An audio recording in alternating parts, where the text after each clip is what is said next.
y amigos de Sinvergüenza, yo soy Shoshana Turquía y hoy estoy muy contenta de recibir a Wanda Muñoz en este programa. Wanda es consultora en desarme humanitario, inclusión y asistencia a víctimas de armas. Ha trabajado en una cantidad impresionante de países, básicamente en todos los continentes, y esta vez la tenemos en este programa para que nos hable de un tema que parece ciencia ficción. ¿Qué pasa cuando la inteligencia artificial se encuentra con las armas? Bienvenida, Wanda, ¿cómo estás? Hola, George, súper contenta y emocionada de estar aquí contigo. Muchas gracias por la invitación. A ver, vámonos despacito y sin hacer reguero, como dicen nuestros amigos colombianos. ¿De qué se trata esto del desarme humanitario y la inteligencia artificial? ¿De qué va toda esta idea y por qué me tiene que interesar a mí, que soy una ciudadana de a pie? Bueno, el desarme humanitario, George, se trata de iniciativas que hay de parte de la sociedad civil, de diferentes gobiernos, de la diplomacia de Naciones Unidas, para trabajar para que haya cada vez menos armas en el mundo, ¿no? Que es una forma de evitar la violencia, contribuir al desarrollo, disminuir la violencia basada en género, etc. Entonces, pues nos han dicho desde pequeñas, y tú no me dejarás mentir, que en el amor y en la guerra todo se vale. Y pues eso es falso, falso, mi George. Obviamente en el amor no se vale todo, y en la guerra tampoco, porque nos protege el derecho internacional humanitario que establece ciertas reglas que se deben de cumplir en todo momento, pues todo es con el objetivo de no dañar, lastimar ni matar a los civiles. Entonces, el tema de las armas autónomas se trata de lo siguiente. Estas armas son armas que todavía no existen, pero sabemos que se están desarrollando, que por sí mismas podrían seleccionar objetivos y decidir si atacarlos o no. Esto es problemático desde muchos puntos de vista, que tal vez abordamos más adelante, pero la sociedad civil, con personal de empresas de tecnología, académicos y demás, estamos trabajando para que justamente se prohíban estas armas antes de que causen estragos. A ver, hablando en términos mucho más sencillos, ahora que con la pandemia nos hemos dado cuenta que hay robots que nos facilitan la vida en la casa, ¿no? Sí. Los primeros robots que crecimos todas con ellos, la lavadora y la secadora, que básicamente le das una programación y te da un resultado, ¿no? Y después más sofisticado hasta las lavavajillas, y ahora tenemos hasta robots que trapean y que barren, y que yo bendigo a Gertrudis, que es mi trapeadora del hogar, ¿no? Sí. Entonces, lo que me estás diciendo es que igual que están desarrollando estos robots, digamos, para hacer la vida más sencilla y más simple, también se están desarrollando robots para que maten a personas sin intervención de humanos. Exactamente. Estas armas serían armas que, en general, cuando hablamos de estos temas, la gente se imagina así como Terminator, ¿no? Entonces, ¿podría ser como Terminator? Sí, yo también lo pensé cuando robots asesinos o armas autónomas entonces uno se imagina de ciencia ficción, como decías tú, pero en realidad es tecnología que se puede incluir en drones, en tanques, en submarinos, y justamente la idea es que imagínense un dron y entonces va volando, y la idea es de que en lugar que haya una persona que haga un análisis y diga, bueno, este sí es un objetivo y lo tenemos que atacar y va a tener tal impacto, y entonces lanzan un ataque, pues sería un dron que por sí mismo estaría preprogramado para hacer un análisis de la situación y decidir si atacar o no, sin que haya una persona que se responsabilice de que ese ataque pues sea de acuerdo a ciertas reglas de derecho y que no dañe a civiles, etcétera. Y en realidad todo ese análisis del contexto solo lo puede hacer un ser humano. Y lo más, bueno, no, iba a decir lo más importante, pero es igualmente importante que todo lo demás, es que el derecho está hecho para las personas y no para los robots. Entonces, digamos que hay una de estas armas que va y lanza un ataque, y porque el sensor no funcionó o el algoritmo analizó mal o lo que tú quieras, pues ataca a unos niños o a unas personas que iban pasando. ¿Quién va a ser responsable? Porque ahí en realidad no hay una persona que decidió lanzar el ataque. Obviamente que los militares también realizan errores y también han cometido muchas atrocidades. Sin embargo, a ellos se les puede llevar a la justicia. En cambio, en un robot se crearía un vacío legal que haría que hubiera todavía más impunidad y más difícil acceso a la justicia para las víctimas. Pero entonces toda esta gente que está pro tecnología y que te dice, no, es que mira, cuando metes la tecnología, las armas muere menos gente, y mira, antes las guerras duraban más tiempo, y todo este argumento en pro de la tecnología militar, pues te dirían, no, estás loca, o sea, estás deteniendo el avance de la ciencia y el desarrollo social por querer parar la inteligencia artificial en las armas. ¿Qué les dices a estas personas que son tan Sí, entusiastas de la tecnología? sí. Uy, hay muchas cosas, mi querida George. Una es que realmente en nuestra campaña no estamos diciendo que se prohíba la tecnología ni la inteligencia artificial, digamos, en general, sino específicamente en las funciones donde un arma sería la que identificaría que esta persona sí es un objetivo y sí se le debe atacar. Porque pensamos que estaríamos perdiendo pues una parte de nuestra humanidad si ahora decidiéramos que además de todas las atrocidades que se cometen en la guerra, pues aceptamos que una máquina decida si una persona debe de morir o no. Entonces, eso era solo para especificar que no es, digamos, contra la tecnología, al contrario, pues reconocemos todos los avances que hay e inclusive, pues hay tecnología que se usa en sistemas de defensa. Esto que estamos nosotros abordando como tema es específicamente en las armas letales de ataque, que podrían tener impacto en los civiles. Y por otra parte, las personas que dicen ese argumento me parece muy interesante y me gusta mucho rebatirlo. Cuando te dicen que las armas autónomas salvarían vidas, pues a mí me parece, George, que la gente que dice eso está pensando únicamente en la vida de los soldados. Si tú piensas en la vida de los soldados, dices, pues claro, se van a salvar vidas porque ellos van a estar en su ciudad, en su cuartel o en todo caso alejados del campo de batalla, jugando como si fuera un juego de video. Ya ni siquiera tienes la conciencia de lo que es tomar una vida humana. De ese lado, no, pues esos soldados iban a salvar vidas. Pero ¿qué pasa? ¿Quién va a arriesgar más la vida? Las personas que de por sí están en las zonas afectadas por conflicto. Las personas que se ven más afectadas por los sesgos de la tecnología. En fin, es todo un tema ahí que también podemos ir en detalle sobre los sesgos, pero solo para subrayar que cuando te dicen que se van a salvar vidas, se refiere a los soldados, no se refiere a las personas que están en los lugares que van a ser atacados. Bueno, además la deshumanización es parte Exacto. fundamental de la industria de la guerra, ¿no? Pienso, Sí, exactamente, sí. por ejemplo, en los kamikazes japoneses, ¿no? Uh-huh, Que uh-huh. les hacían creer que salvar la patria era más importante que la vida propia y entonces pueden pues, estrellarse.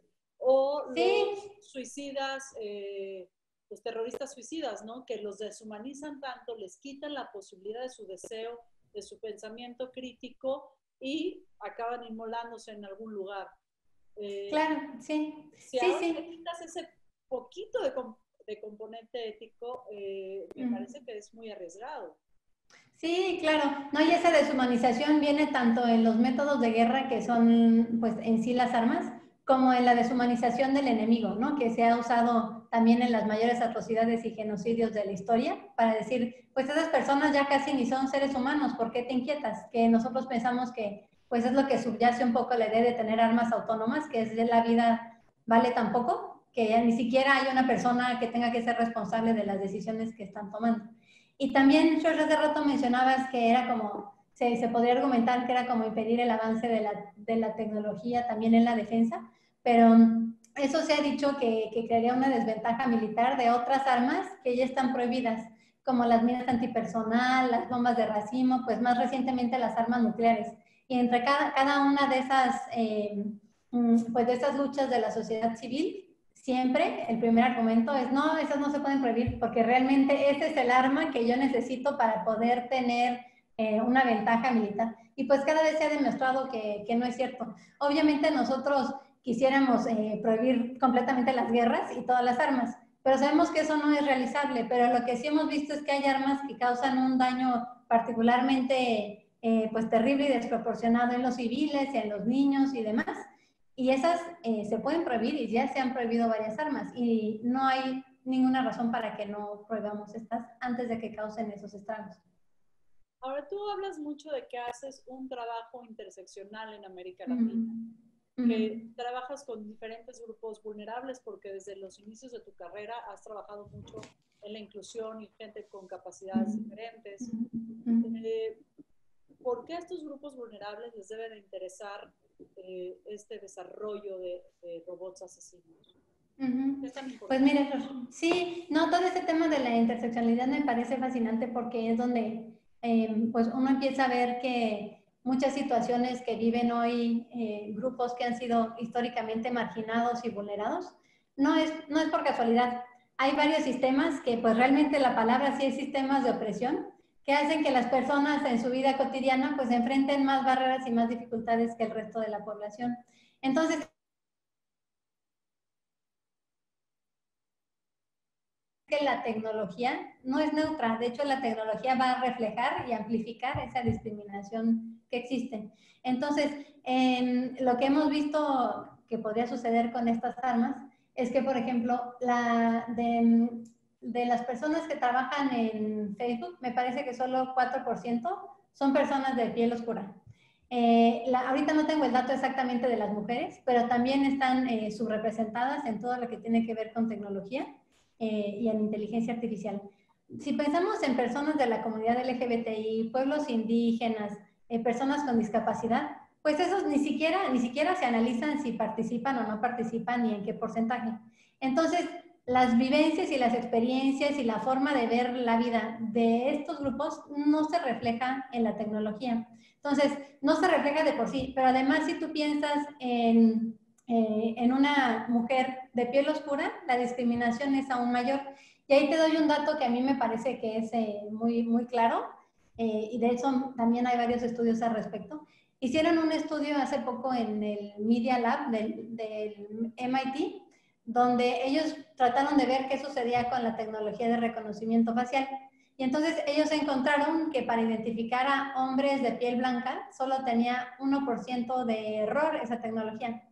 Para identificar a hombres de piel oscura había un error de 19%. Y para identificar a mujeres de piel oscura, agárrate, mi Shosh, había un error de 35%. Entonces, ahí es donde empiezas a ver este tema interseccional de decir, bueno, pues es que el estándar de persona es hombre blanco, ¿no? Ya si eres hombre de piel oscura, pues 19%. Pero si además eres mujer de piel oscura, pues ya ni hablemos. Ya hay unos estudios que salen con tasas todavía más dispares. Entonces ahí es donde vas viendo si tienes diferentes factores de diversidad, pues al final contribuyen a que estés todavía más excluido y más a riesgo en la vida cotidiana, ¿no? Y además en el tema de las armas autónomas. Lo mismo, George, de ahí me parece muy interesante cuando en diferentes áreas de trabajo pues vas encontrando temas similares y que nutren las iniciativas. Entonces, estuve trabajando a inicios de año en una investigación sobre modelos de atención para mujeres con discapacidad víctimas de violencia de género. Y justamente ahí también trabajábamos el tema de interseccionalidad, donde veíamos las mujeres con discapacidad, pues son las que enfrentan más violencia en su vida cotidiana, son las que menos tienen acceso a los servicios de salud, sociales, policiales y judiciales.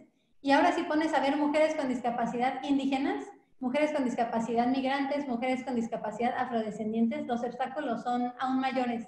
Y la verdad es que mientras no atendamos pues lo que necesita cada uno de estos grupos de población y los servicios y los sistemas y todo, las normas sociales cambien, pues los estamos excluyendo. Los estamos excluyendo. No, y además me parecen dos datos súper terribles con esto que me estás diciendo. Primero, hay una anécdota que no me consta, pero que circula mucho en los medios. Fue en la gran discusión de Mark Zuckerberg con una de sus socias, mujer, ¿no? Donde básicamente con una programación muy básica de un algoritmo de inteligencia artificial podríamos terminar con las fake news en toda la plataforma de Facebook. Y la discusión, dice la anécdota, que 40% del tráfico de Facebook lo genera las fake news, las noticias falsas. Y dice, en ningún momento te voy a regalar el 40% de mi negocio por esta cosa que tú dices que es ética, ¿no? Y que es clara. Y lo que hemos visto es que los desarrolladores de la alta tecnología y de esta tecnología, pues meten sus propios prejuicios y sus propias necesidades y sus propias visiones del mundo en esto que tú llamas sistemas opresores. Y hay un dato, hay un documental en Netflix que me encanta porque soy muy nerd, que se llama Conectados, ¿no? Sí. Y el host es buenísimo, es un muchacho musulmán muy delgadito y va por el mundo Y uno de los primeros capítulos justamente habla de reconocimiento facial. Y cuando tú me das un dato que ser un hombre afrodescendiente tiene un margen de error del 19% y ser una mujer del 36%, pienso en la identificación de los cerdos. Están utilizando la inteligencia artificial y el reconocimiento facial para reconocer cerdos. ¿Sabes cuál es su margen de error? Ay, no, yo tengo miedo de lo que me vas a decir. 3%. Sí. Y ahí está el valor de la vida como lo Exactamente, George. Entonces, mira, yo lo que siento, he visto y por eso estoy tan activa en esta campaña, que se llama, bueno, como te comentaba, soy miembro de la Red Seguridad Humana en América Latina y el Caribe y trabajamos varios temas de desarme, este es uno. Y entonces somos miembros de la campaña contra robots asesinos, que ahí ustedes lo buscan en internet y encuentran más información. Y realmente yo me he apasionado mucho con esta campaña, George, en sí por el tema de desarme y derecho internacional y demás, pero porque siento que es realmente un amplificador de muchos de los grandes desafíos que tenemos ahora, ¿no? Que es uno de ellos definitivamente es, no, pensar que ya la tecnología y la inteligencia artificial nos van a resolver todos los problemas sociales, que definitivamente no es cierto. Y insisto en que reconocemos todos sus aportes, pero no se puede partir de la base que ya con eso se va a solucionar la educación a distancia y los temas de salud y la pandemia, ¿no? Y yo pienso que sí, a veces se le quiere dar una respuesta tecnológica a problemas que son sociales y de derechos humanos. Y además, pues realmente en este trabajo hemos visto, pues analizado, te digo, el impacto que tendrían aquellas poblaciones que son de por sí las que ven más vulnerados sus derechos. Y en el trabajo que hacemos de incidencia, pues realmente ponemos estos temas en la mesa, ¿no? ¿Qué nos aporta un análisis de género? ¿Y esto cómo afectaría a poblaciones afrodescendientes y a población indígena? Y entonces, por nuestro trabajo, pues tenemos que hablar mucho con militares, con personas de defensa, de tecnología, y a mí me parece pues fascinante que acercándonos a ellos por un tema de desarme, pues también de alguna manera los sensibilicemos y hagamos incidencia en estos temas que son más directamente vinculados con derechos humanos. Muy bien, Wanda. Tenemos que ir a una pausa y en un momento regresamos a esto que es Sinvergüenza. Regresamos aquí en Sinvergüenza. Estamos platicando con Wanda Muñoz. Wanda es una experta en desarme humanitario, además experta en términos de inclusión y asistencia a víctimas. Y has tenido una larga experiencia, Wanda, hablando con militares. ¿Cómo reaccionan los militares cuando hablas de temas como desarme, por ejemplo? Cuando dices, espérame, esto lo único que hace es promover la violencia y la violencia sobre grupos más vulnerables. ¿Cómo reaccionan estos señores? Ay, mira, pues depende mucho porque hay militares, por ejemplo, yo te tengo que decir que en temas de desarme humanitario, América Latina en general es una región con algunas excepciones que ha estado muy comprometida con la prohibición de ciertas armas, con incluir la asistencia a víctimas en los tratados de desarme y demás. Que obviamente, bueno, eso es muy aparte de la situación de derechos humanos que hay en cada país, pero a nivel internacional con el desarme, muy comprometidos. La situación cambia mucho dependiendo con cuáles militares, e inclusive no solo los militares, con los diplomáticos de diferentes regiones.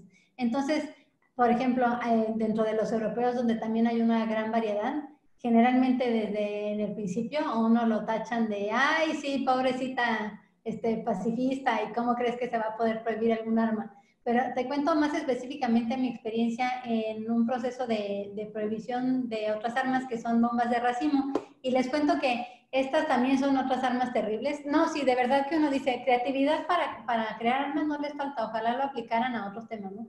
Pero son unas armas... de racimo, Wanda, espérame. Son unas armas... Sí, a eso voy. Son unas armas que vienen en un contenedor que puede ser lanzado en un tanque, desde un avión, y entonces es un contenedor y dentro de ese contenedor hay decenas de pequeñas bombas. Y entonces ese contenedor lo lanzan, se abre y entonces las pequeñas bombas caen. Y lo que es particularmente inaceptable de ahí es que justamente no hacen distinción entre militares y civiles porque cuando se abre cubre áreas hasta del tamaño de varios campos de fútbol, pues no distingue absolutamente nada en qué es lo que hay. Y además, ese es como que un primer impacto cae y explota en lo que haya. Y un segundo nivel de impacto es que muchas de esas pequeñas bombas cuando caen no explotan, Entonces se quedan ahí y cuando pasa una persona, un niño, alguien después, pues en ese momento explotan.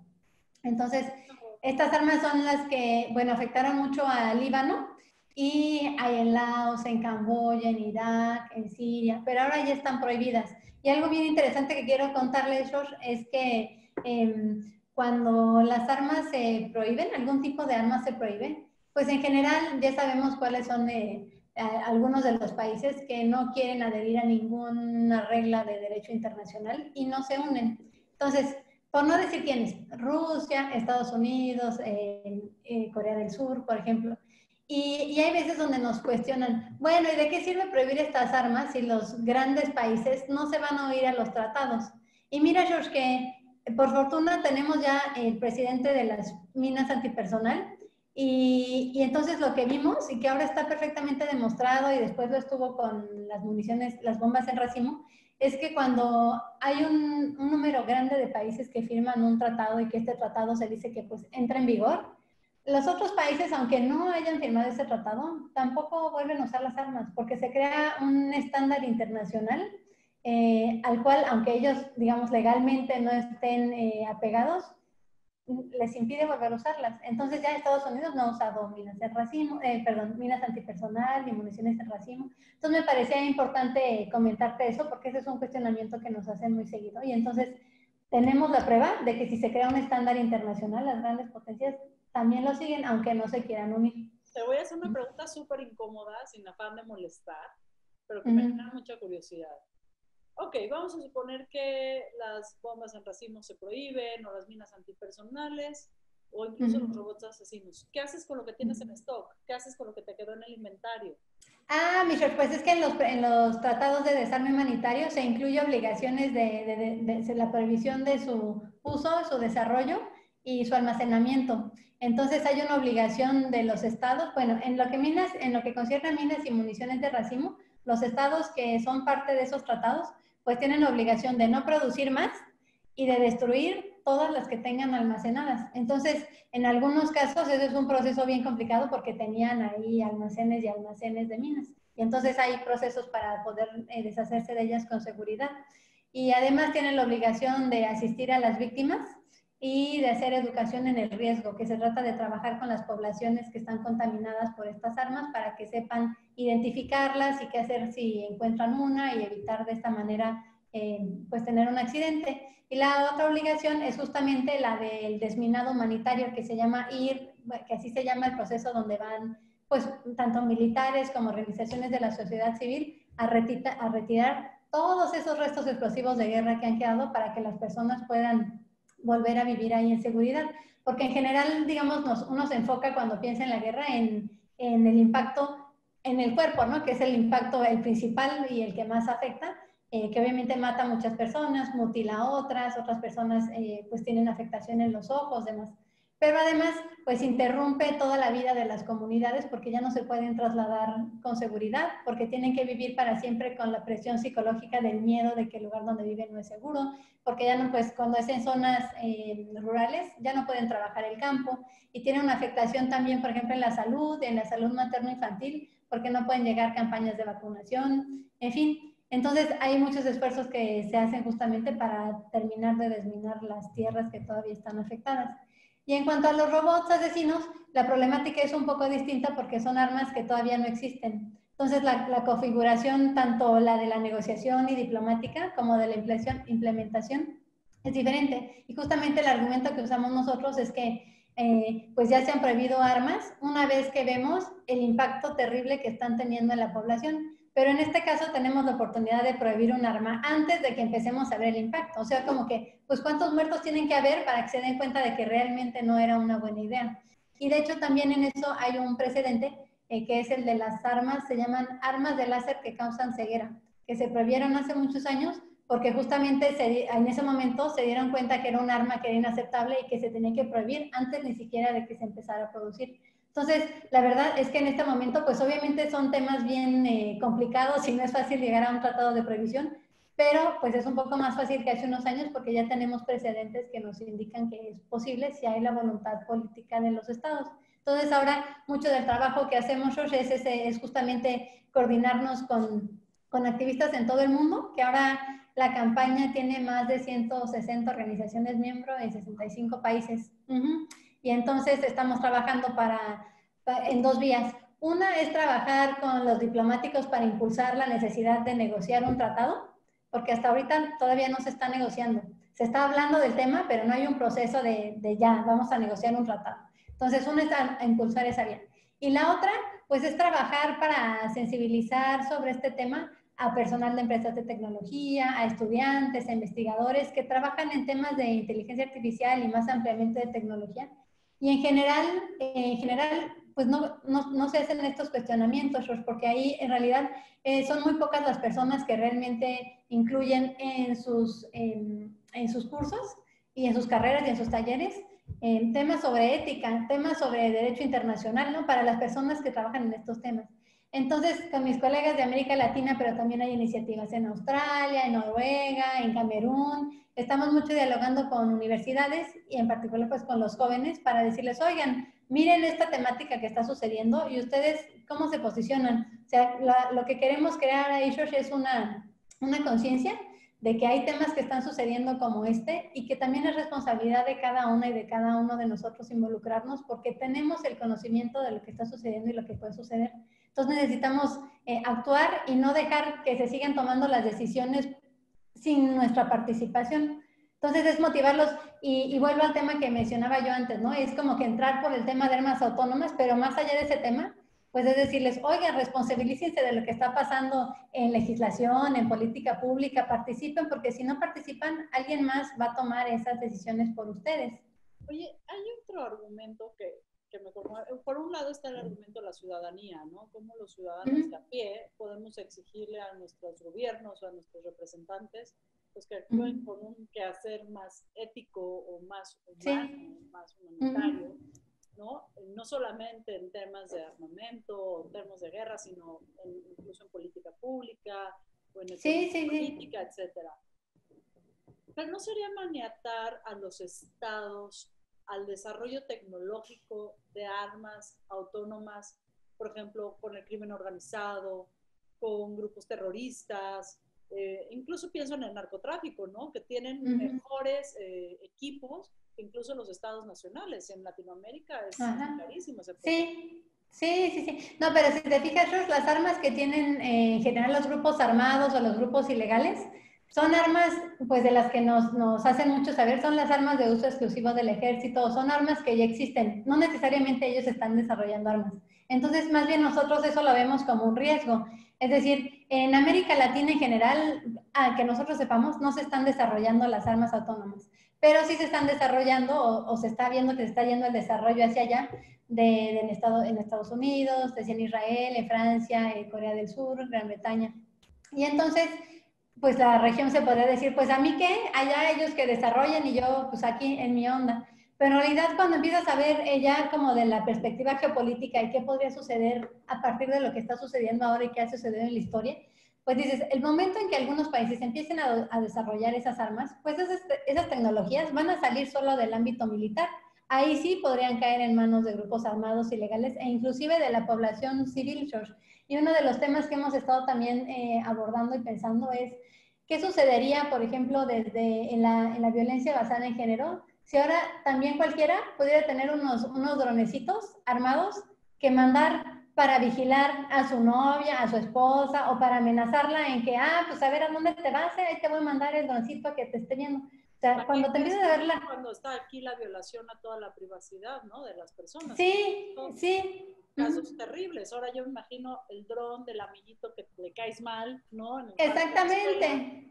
¿No? Sí, realmente. Y a veces yo pienso que como que hay gente que puede decir, ay, no, esos escenarios ya están como que muy, ¿de dónde los sacaste? Pero no, yo justamente pienso que nuestro trabajo es tomar conciencia de lo que está sucediendo ahora, de los desarrollos de armas autónomas y de pues, otras decisiones, y ver cómo podrían impactarnos a partir de nuestra realidad, ¿no? Y que realmente si no nos vamos a movilizar ahora, cuando sucedan las cosas, pues va a ser un poco demasiado tarde en algo que realmente se puede prevenir desde ahora. Wanda, ¿cómo llegaste a estos temas? Por Dios. Ay, pues mira, sí, hay la historia, Michelle, porque yo también a veces me lo pregunto, digo, mira qué vueltas ha dado la vida para que yo esté en temas de inteligencia artificial. Pues resulta, George, que yo, primero cuando estaba estudiando, años A, como tú sabrás, querida amiga, primero yo pensaba que yo quería ser diplomática. Y después de un tiempo me di cuenta que sí me gustaba la onda internacional, pero que me gustaba todavía más el trabajo humanitario. Yo decía, yo quiero trabajar así en las comunidades y contribuir a mejorar las condiciones de vida. Y eso. Entonces, me empecé ya un poco más a especializar en temas de microfinanzas, de manejo de proyectos y demás. Y empecé a trabajar con una ONG francesa, justamente en los temas de cómo apoyar a las personas con discapacidad para que tuvieran acceso a proyectos de inclusión socioeconómica, porque las personas con discapacidad pues son uno de los grupos que también más ven vulnerados sus derechos.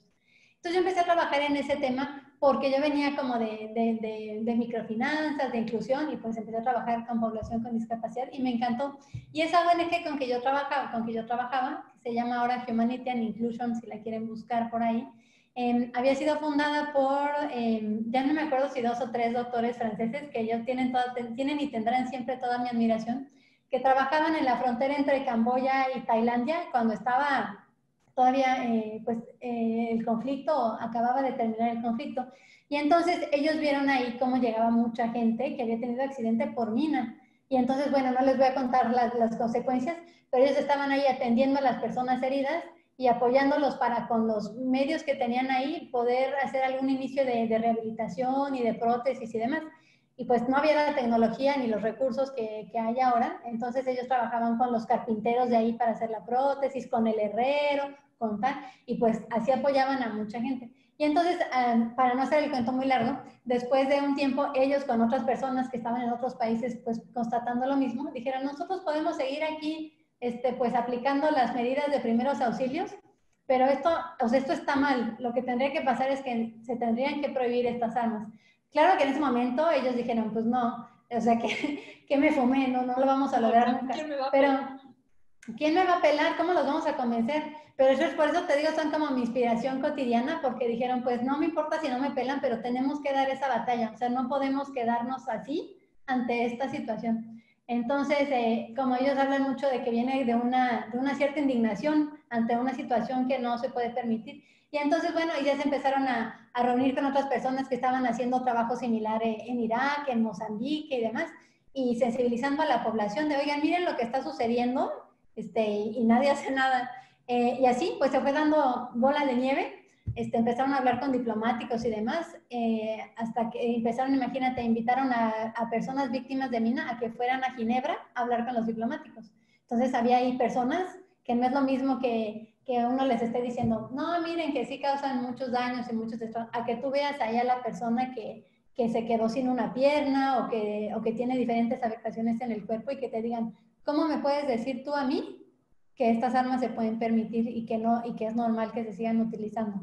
Entonces, digamos, es a partir de eso que yo llegué al desarme, y después cuando fue, bueno, unas situaciones muy graves de utilización de municiones en racimo, se lanzó un proceso similar para prohibir esas armas, y en esas yo ya participé más ampliamente. Y digamos, es trabajando en estos temas de desarme, que ahora que me uní a la red de seguridad humana en Latinoamérica y el Caribe, mis colegas, a los cuales adoro y admiro muchísimo, pues eran ya parte de esta campaña contra robots asesinos, y yo empecé a trabajar en el tema justamente en esta continuidad de es un tema de desarme, es un arma que tendría un impacto indiscriminado en la población civil y además en la población más marginada dentro de la población civil.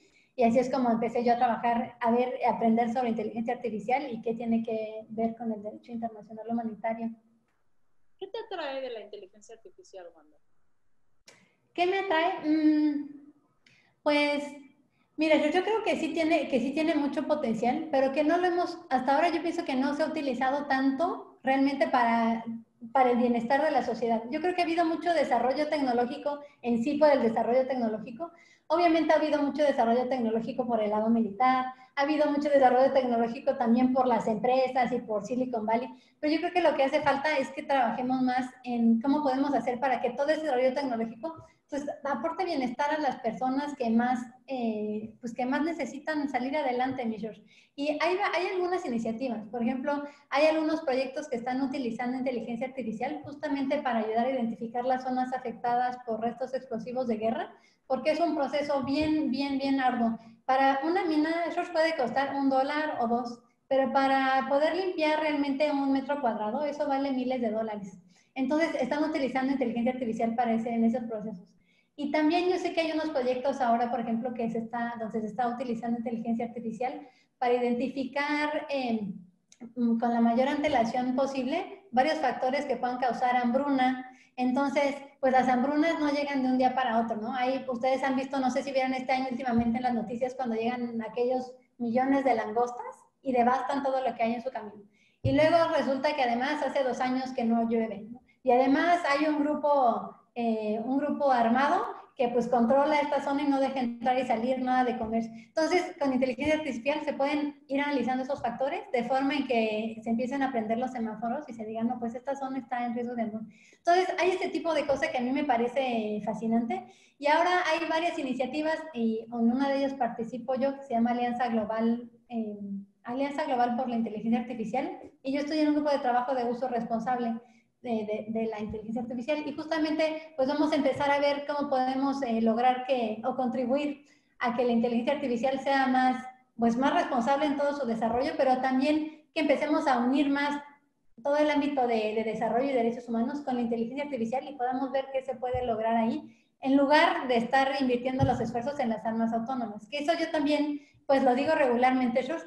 Mira, yo siento que si no quedaba claro antes, debería quedarnos claro ahora, con todo lo que estamos viviendo en la pandemia, que no son las armas las que van a salvar a la humanidad ni las que van a beneficiar a la humanidad. Lo que necesitamos ahora que es educación, salud, protección social. Entonces, ¿por qué hay miles de millones de dólares invertidos, pues gastados, desperdiciados cada año en más armas? O sea, ¿de dónde viene esa supuesta necesidad de desarrollar más armas? Esas armas ahora no están ayudando a nadie.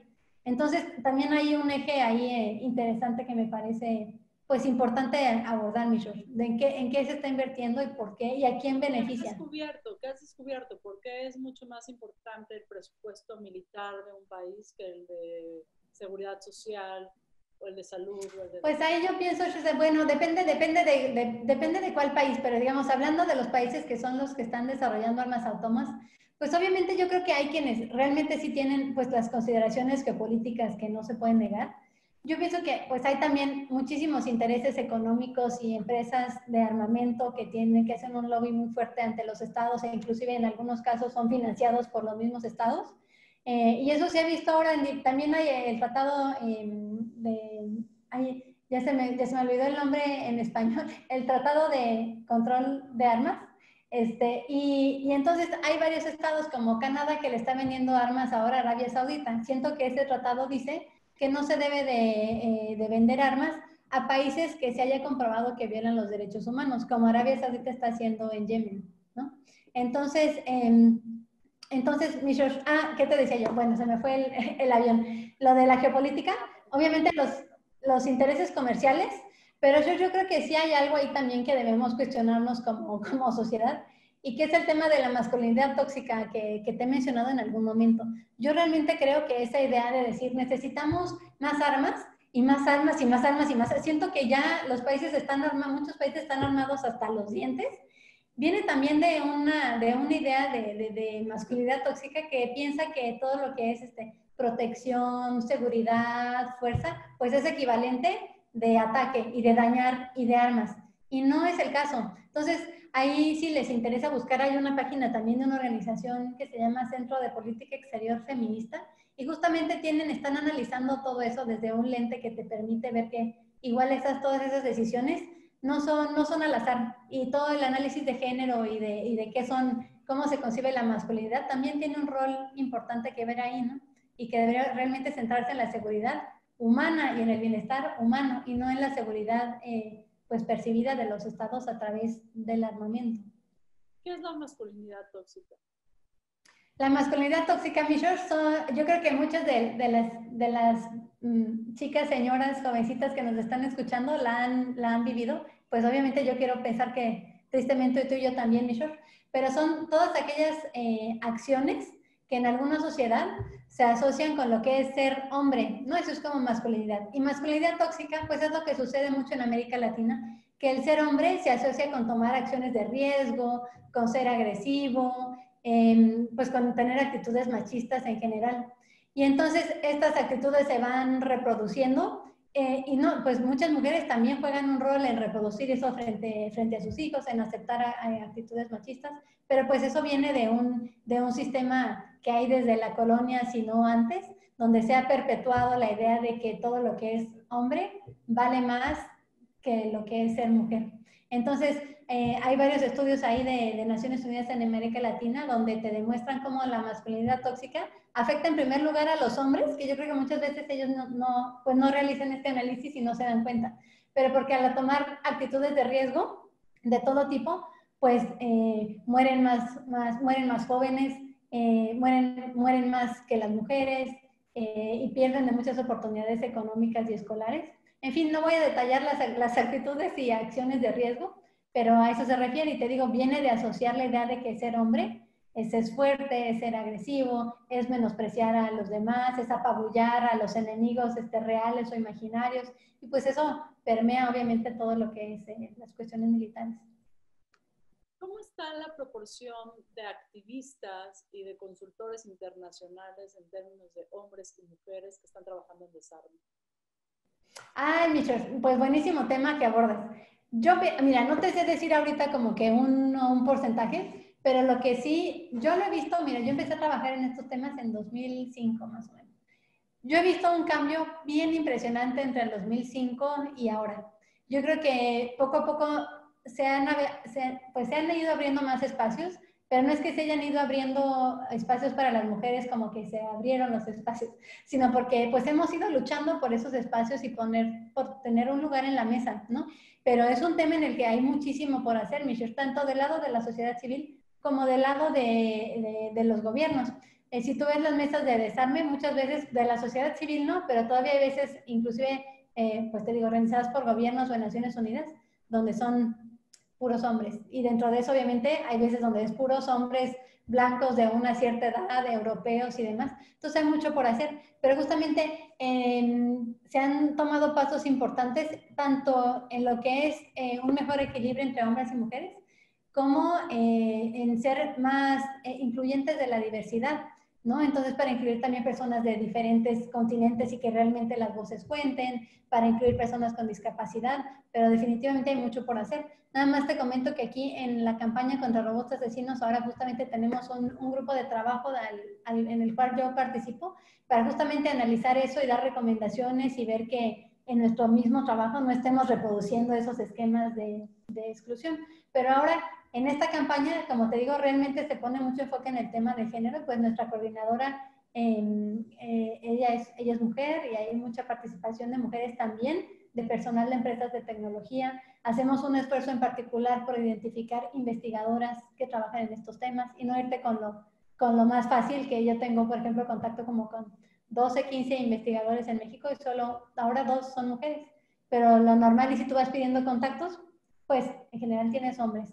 Entonces, hay mucho que estamos haciendo, Michelle, pero muchísimo por hacer. Y a nivel, más allá de los temas de desarme, hay también muchas iniciativas ahora, George, para incluir a las mujeres en los procesos de paz, que muchas veces no se les incluye sistemáticamente en los procesos de paz, en las negociaciones, en la desmovilización. Entonces, se está avanzando en ese sentido. ¿Cómo funcionan los procesos de paz, Wanda? Porque, a ver, está la guerra, ¿no? Y vamos a tener las mejores armas y el mayor presupuesto, y vamos todos para salvar la vida de nuestros militares.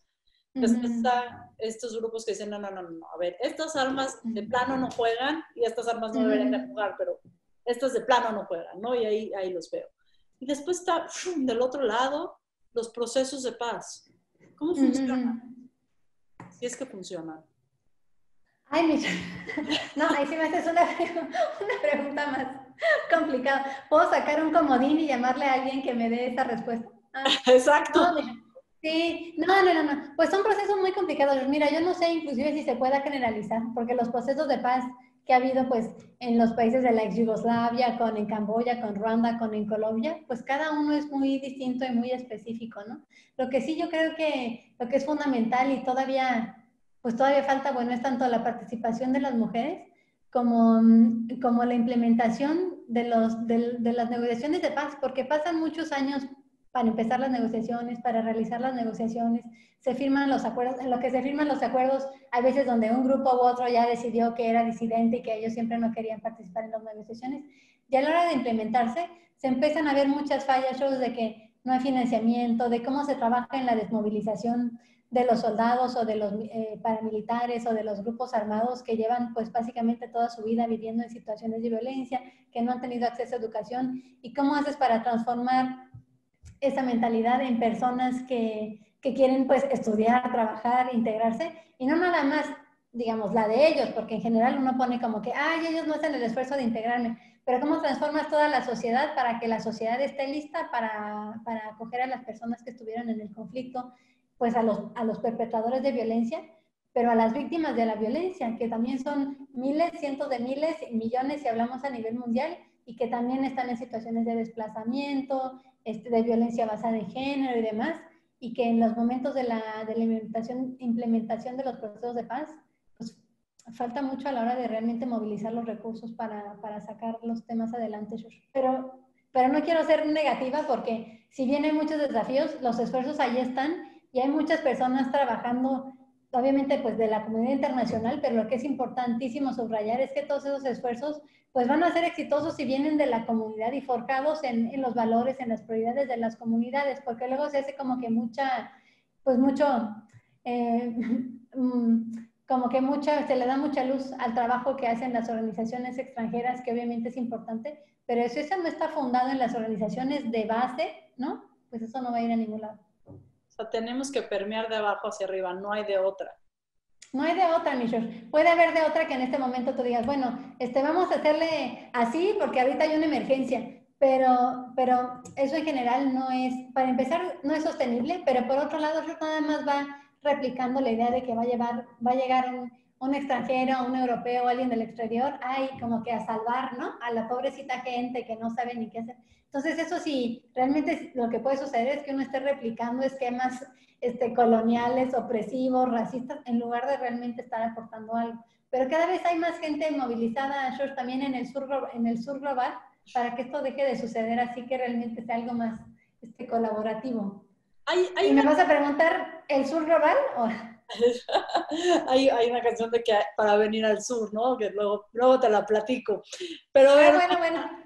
Yo tengo una duda muy fuerte. Hay una discusión del feminismo teórico, del feminismo político, es decir, del feminismo que se estudia en las universidades, ¿no? Además del de la calle, que dicen que el modelo democrático está agotado y deberíamos ir a un modelo de consenso.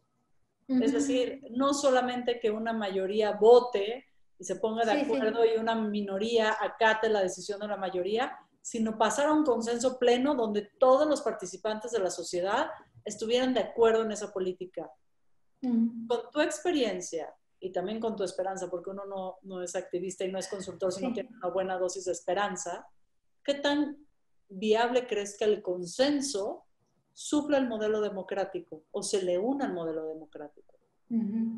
Pues, Michelle, yo creo que tendría que unirse al modelo democrático más que suplantarlo, porque yo creo que esa es una de las ideas donde uno dice, el que fuera un consenso, a mí me parece algo aspiracional, que lo podríamos tener como que ese es el objetivo, pero ese es el objetivo hacia el que debemos trabajar, pero conscientes que no es lo que va a suceder mañana. Pero a mí sí me parece importante tener objetivos aspiracionales, en el sentido en que no es un objetivo que se va a cumplir en un año ni en dos, pero sabes que es hacia ahí, hacia donde quieres ir, ¿no?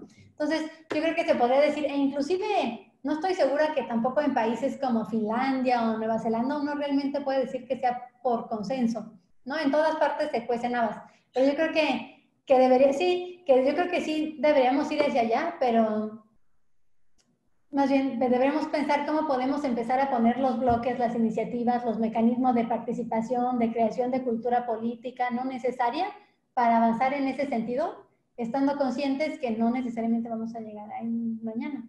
Pero definitivamente yo creo que lo que estamos viendo pues ahora con diferentes confrontaciones en México y posicionamiento y jalan unos para allá y para acá y en realidad te da la impresión que cada quien está jalando por su interés político y no por el interés de la población, pues en algún momento eso no puede seguir así, Michelle, ¿no? Y hay, pues a mí me inspira mucho ver a tantas iniciativas de mujeres indígenas y demás que están justamente aportando para ir cambiando poco a poco eso. Y yo creo, George, que inclusive, por ejemplo, yo en mi trabajo no necesariamente estoy diciendo quiero avanzar hacia un feminismo de consenso, y en otras mujeres que trabajan en otros temas tal vez no lo dicen así, pero yo sí creo que con las iniciativas que tenemos desde el desarme humanitario y la inteligencia artificial y los derechos de personas con discapacidad, los derechos de los pueblos originarios, todos van contribuyendo a que se vaya cambiando la sociedad, ¿no?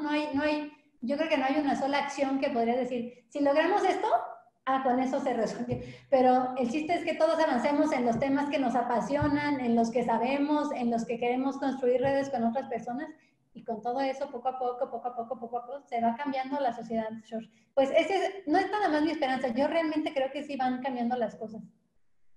Me encanta platicar contigo y podría yo seguir por horas, y aunque usted no lo crea, que estamos casi ya terminando este episodio de Sinvergüenza. Wanda, ¿hacia dónde va tu consultoría en los próximos 10, 15 años? ¿Qué temas faltan por explorar? Ay, mi George querida, me haces unas preguntas muy difíciles. Pues mira, yo yo pienso seguir trabajando en los temas de desarme humanitario porque realmente es un tema que me apasiona y como te digo, a mí me parece que a través del desarme humanitario uno puede abordar diferentes temas de derechos humanos, y entonces me parece que es como un buen eje conductor. De ahí, yo pienso que voy a seguir trabajando en estos temas de la inteligencia artificial, pero más enfocándome en los temas de esa inteligencia artificial. Es uno de muchos otros elementos que deben de contribuir al bienestar, Michelle, porque ya estamos hartos de estar esperando a ver cuándo los gobiernos se ponen las pilas, ¿no? Obviamente a los gobiernos les tenemos que exigir que cumplan con nuestros derechos, pero yo creo que también nosotros podemos tener iniciativas que nos ayuden a ver, bueno, la inteligencia artificial, tal política pública, bueno, tal tecnología que salió, eso cómo podemos trabajar para que abone a los derechos humanos en lugar de socavarlos. Entonces, yo quiero seguir en esos temas, y otro que empecé a trabajar más recientemente es el de la violencia basada en género, que realmente, bueno, no tengo que dar mayor explicación que todos los conocemos aquí en México, pero hago ahorita parte del comité asesor de una organización súper linda que les invito también a conocer, que se llama Educación para Compartir, donde trabajan para que los niños y las niñas a través del juego desarrollen diversas aptitudes y capacidades. Y te menciono eso porque ahí me preguntaron cuál era mi objetivo de desarrollo sostenible favorito. Y entonces en los objetivos de desarrollo sostenible sale pues la educación, la violencia basada en género, ciudades sostenibles. Entonces yo tenía la duda, pero tenía la duda dos segundos, y yo inmediatamente pensé, no, equidad de género, George, porque hoy más que nunca estoy convencida que a través de la equidad de género vamos a lograr muchas cosas, y que muchas cosas que no suceden el día de hoy no suceden y están como arraigadas en esa situación. Entonces, ese definitivamente es un eje donde yo te puedo decir, si yo viera que en el tema de robots asesinos no estamos trabajando por equidad de género, yo creo que no estaría involucrada, no estaría tan involucrada. Si yo no viera que en todos los debates de inteligencia artificial no puedo ir colocando este tema como coloco otros, yo creo que no estaría tan apasionada. Entonces, realmente es un tema al que yo llegué más recientemente, pero que pues ahora he tomado conciencia de lo importante que es, y ahora voy con todo como también eje conductor de mi trabajo. Pues yo estaré muy expectante de leer tus documentos, que además eres una gran productora, los devoro, porque además están escritos de una forma muy accesible a la población en general, con un trabajo de esmero y de investigación sobresaliente, pero en un lenguaje que todos podemos comprender y que también invita muchísimo a la participación. Finalmente, para cerrar, Wanda, ¿con qué te quedas de esta conversación? Ay, Michelle, con la emoción de dialogar contigo y de ver, para mí es como un ejemplo de esas redes que se van construyendo entre mujeres y que hacen que nos vayamos nutriendo a nosotras mismas, que nos vayamos sintiendo más poderosas en el sentido como de más empoderadas, y yo me voy como con mucha felicidad, con mucho cariño, con más fuerzas para seguir adelante. ¿Y qué más te puedo decir? Feliz de haberte conocido en mi vida, Shosh, y que sigamos aquí platicando y dialogando de tantos temas y todavía todos los que nos faltan en muchos años por venir. Así que muchos besos y súper agradecida contigo, Shosh. Mi amor, porque además la gente no está para saberlo ni yo para contarlo, pero pues ya que si este programa se llama Sinvergüenza. ¿Qué vas a contar, amiga? Nuestra conversación lleva más de 23 años. Imagínense. Llevamos 23 años conversando tú y yo. Sí, amiga, que esta es un granito de arena en todo lo que hemos platicado y que nos falta por platicar. Y yo he aprendido siempre muchísimo de ti, mi Shosh, y sigo aprendiendo mucho. Me inspiras cada día, así es que te quiero mucho, Shosh. La inspiración es mutua y me da muchísimo gusto haber compartido contigo este espacio con un tema tan apasionante, del cual hemos debatido horas, y que compartas con el público de Sinvergüenza un poquitito del gran trabajo que están haciendo todas estas organizaciones humanitarias, y que volteemos el ojito y poner la atención, que la paz es responsabilidad de todos, ¿no? Sí, mi Shoshi, yo de verdad, digamos, más allá de las armas autónomas, ya termino invitándolos a que se informen sobre lo que pasa en legislación, en política pública, en que traten de movilizarse en un tema que les apasione, porque de verdad, esos son procesos que siguen y van a seguir con o sin nuestra aportación. Entonces, mejor movilizarse para que nuestras prioridades se reflejen en esos procesos. Pues muchísimas gracias, Wanda Muñoz, por este espacio entrañable. También muchísimas gracias a toda la gente de Radio 13 que no ha dejado de trabajar desde casa, ayudándonos a producir estos espacios, a pasar la voz. Y por favor, si te gustó esta entrevista, ayúdanos a compartirla para pasar la inteligencia artificial de las redes sociales y llegar a muchísimas más personas. Muchísimas gracias, Wanda. Muchas gracias, Radio 13. Yo soy Shoshana Turquía y esto fue Sinvergüenza. Gracias, Shosh.